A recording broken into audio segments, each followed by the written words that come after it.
পশ্চিমবঙ্গে একরকম, কর্ণাটকায় একরকম, দিল্লিতে একরকম। কিন্তু ভারতে যে হিন্দুত্ববাদী রাজনীতি, এর প্রথম রাজনৈতিক প্রকাশ ঘটেছিল 1915 সালে। হিন্দু মহাসভা প্রতিষ্ঠিত হয়েছিল। 1925 সালে আরএসএস প্রতিষ্ঠিত হয়েছিল।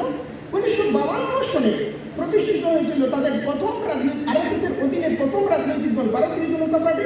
1982 সালে প্রতিষ্ঠিত হয়েছিল বিজেপি, যে বিজেপি আর শাসন করছে। তারা কি করলো?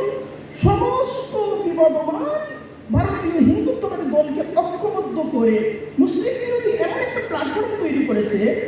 আরএসএস এর রাজনৈতিক শাখা বিজেপির সক্রিয় সদস্য সংখ্যা 2014 সালে পাওয়া গেছে 19 কোটি। 2014 সালে 19 কোটি।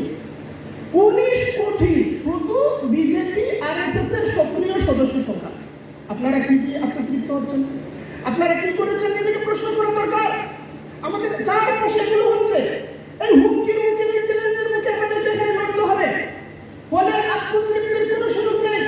প্রত্যেকের উচিত নিজেকে কাজ করে দাঁড় করানো এবং মিডিয়ায়, অর্থনীতিতে, সংস্কৃতিতে, শিক্ষায়, প্রশাসনে, সামরিক ব্যবস্থাপনার সকল কিছুতে এই হিন্দুত্ববাদী সংগঠনগুলো, এই বৌদ্ধবাদী সংগঠনগুলো, এই চরমপন্থী ইসলাম বিদ্বেষী সংগঠনগুলো এত তীব্র, এত প্রচন্ডভাবে প্রভাবশালী হতে পারলো, আর আমরা তাদের পাশে থেকে কেন পারলাম না? এই প্রশ্নের জবাব অনুসন্ধান করে, এর প্রেসক্রিপশন তালাশ করে, এর প্রতিকারে আমরা বাস্তবসম্মত কাজ হাতে নেব। এটাই হল আজকের এই আয়োজনের শপথ। আল্লাহ সুবহানাহু ওয়া তাআলা আমাদেরকে তৌফিক দান করেন।